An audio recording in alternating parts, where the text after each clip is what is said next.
Welcome back to another episode of Tailgate with the Tullies. I'm CJ. I'm Ryan. After last night's big win over the Commanders, there's a lot of discussion now if the Eagles are going to be getting the one seed. Yeah, in my opinion, I think that we are on the right track to get the one seed. I know there's a competition with the Lions, are big on the Lions, but I think with the schedule coming up, the Eagles could pull out 4 or 5 wins here, maybe end the season with 2 or 3 or 4 losses, 5 losses maybe max, and kind of fight for that one spot. And then I think it's the only competition is the Lions. I know you're big on the Lions though. I do like the Lions a lot, and I think when they connect on offense, it just looks cleaner than when the Eagles do it. I know the Lions run a lot of trick plays. You look at last night, the Eagles tried one and lost about 30 yards on it, just gave up 3 yards. And you look at the schedule coming out for the Eagles. Next week, we have the Rams at LA. They're a scary team, and our defense was able to lock down Terry McLaurin, but there's a lot more weapons than that on the Rams. So I look at next week as a real mile mark if this team can get it rolling. Plus, then you have the Ravens at Baltimore. It's another like mile mark for this team where if they can get things done. So I am big on the Eagles. I do think they could be a scary team in the playoffs. It's just I'm not sure if they're ready yet for that one seed. See, and I think the Rams are not that scary of a team. I think maybe your biggest competition is the Ravens, and you do play the Commanders again, and you do have a division game against the Cowboys, but you don't have Dak. And so to me, I think that you have the Ravens is the only competition you play. You play the Rams, not scared. Panthers, not scared. Steelers, I think the Steelers are one of the biggest fraudulent teams right See, now. I don't yeah, think they have I'm gonna cut you right there because the Steelers, that's a trap game. That's when Steelers are not a like trap team. The looking, Steelers are just bad. Steelers will be looking to make the playoffs at that point after a rough schedule starting for them. Who do And the that's what Steelers have? the Birds. Who do the Steelers have that like scares you as an Eagles It's fan? not necessarily the team, it's just that there's only 3 weeks after that. And I think they're fighting more for the spot than the Eagles at that point, and I think they could let up a little bit.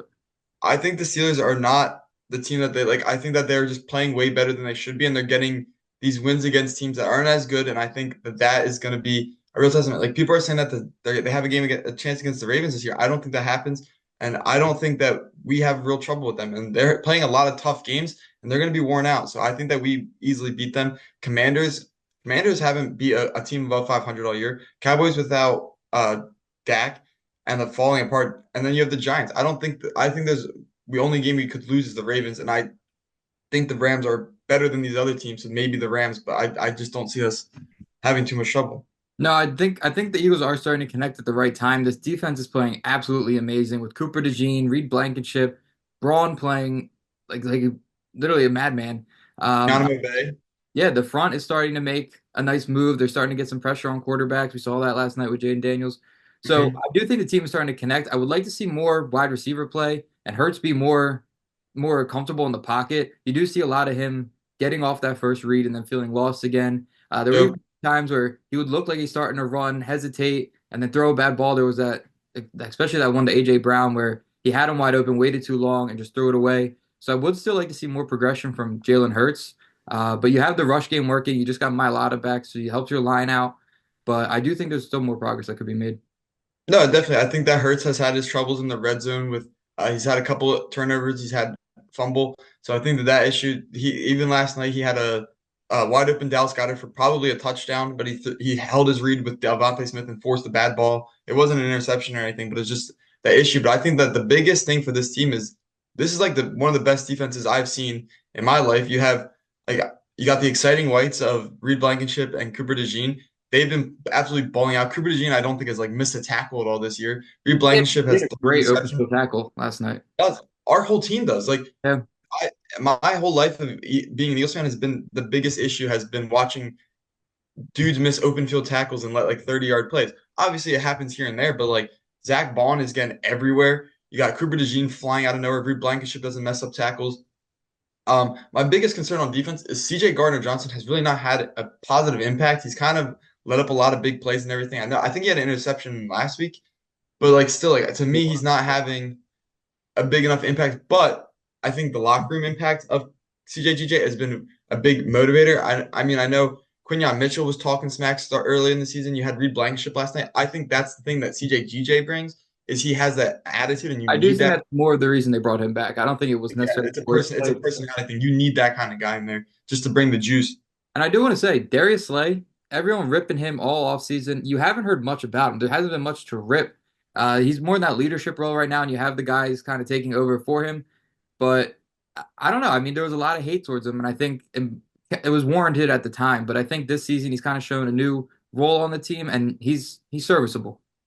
Yeah, but it's because he's not guarding that number one guy, which is fine. I think that if he's able to just do what he's been doing all year, that's fine. My biggest concern with the Eagles overall is you're 6-0 after the bye. You don't have a bye the rest of the year unless you get that one seed. So I fear that they could run out of the juice. They could That's start my to let up walk. here with the Steelers. That's where I feel like that started to trickle out, and then they only have division The games. Steelers are playing Super Bowl contender after Super Bowl contender for like a 5, 6 week stretch. So they're going to be out of juice too. So, and I don't think their lineup compares to ours. Like their defense is really good. Their offense is just does not scare me. They have no good running back. Their number one receiver is what's his face Pickens, which is very good, but Quinyanamo Bay is locking him up. I just want to I have a stat. Hold up, let me pull it up. But um, against the team, the number other one team's wide receiver one, Drake London, one catch, 5 yards, Olave, 23 yards, Evans, 19, Cooper, 10, Neighbors, 9, Jamar Chase, 19, CeeDee Lamb, 5, Terry McLaurin, 0 catches on 20 plays where they guarded each other. He didn't have a single target or catch. Yeah, that's lockdown. That's what you need. You have Nakobe Dean playing well as well. Yeah, he's been getting pressure. Jalen Carter's getting pressure. You're getting, Yeah, the dudes are doing what they gotta yeah. do. I will say though, I know the Nick Sirianni hate was very evident throughout the losing streak. They are now on a 6 game win streak in the Baldiani era. You have to credit some of that to Nick. See, I don't know how much you can credit to Nick when you have such a good offensive team. You have a good defense. You have a great But you defensive can't coordinator. say You have a that because great offensive you had coordinator that too. same team when they played bad. Yes, but they were also figuring it out. You had a new offensive coordinator and a new defensive coordinator. You also the game against the Falcons that we lost. You only lost that because Saquon Barkley dropped the pass. You lost the game against the It's not Bucks, on which you Nick. didn't have. That's not on Nick. It's not on Nick. Well, I think he called the play, but I think it was a good play call. It's on Saquon, Yeah. but I'm not going to hate anything on Saquon because that dude is literally him.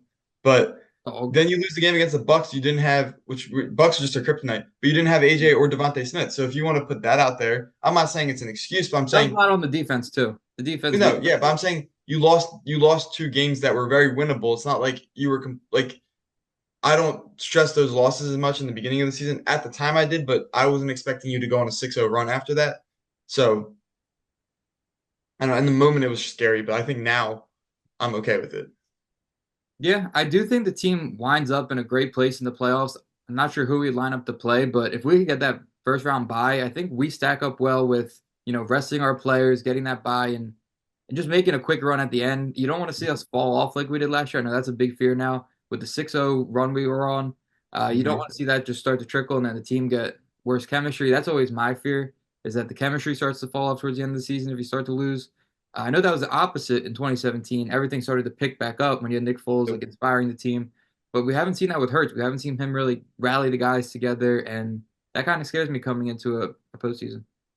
Yeah, but I think if anything, like this team is just hungry. They want it. They got a taste of it in 22. They had the disappointing season last year. Like they know that like they don't their window's I closing. think I, the only thing that loses this team the Super Bowl or like a deep run is Jalen Hurts. I think this is all I on the agree. shoulders at this point. I think that Jalen Hurts has to prove why he was taken. I mean, I know he was taken as like a safety net for Wentz, but it was still like a questionable pick. You need Jalen Hurts to prove that he can be that guy, that he is that number one. He is him.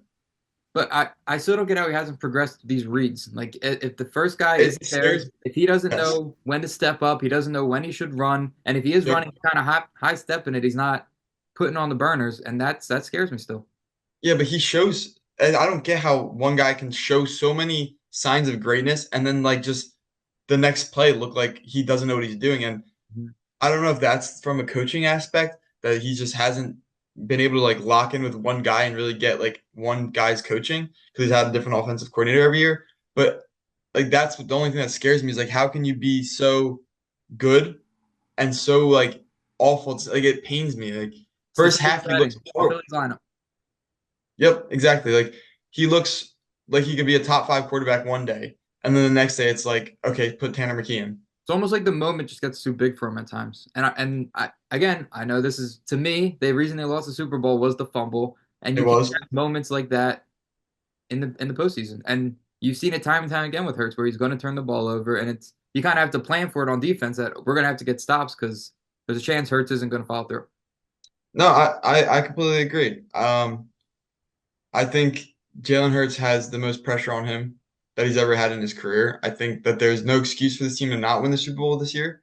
I think we stack well up against every team in the I think it's league. the easiest path you're going to have too, I especially think in the in the NFC, East. yes. And I think when you get to I the think the AFC has some you like have the sleeper teams. Ravens who scare me, but besides that, there's not like Chiefs scare me just because they're the Chiefs, though. It's like the Astros. but I Like don't think we're going to have to deal with that. I think they're going to hurt themselves towards the end of the season. I think they're going I to have hope a so, great man. run I and they're going can't. to start falling off. And then you're going to start seeing the real Travis Kelce, the real Patrick Mahomes, where when things aren't going all high and dandy, they're going to have their issues as well. No, I completely agree. I think this is the Eagles' year if they had a year to win. Yeah. All right. Well, thank you guys for listening. I'm CJ. I'm Ryan. We'll be back next week with another Tailgate with the Tullys episode. Thanks for watching.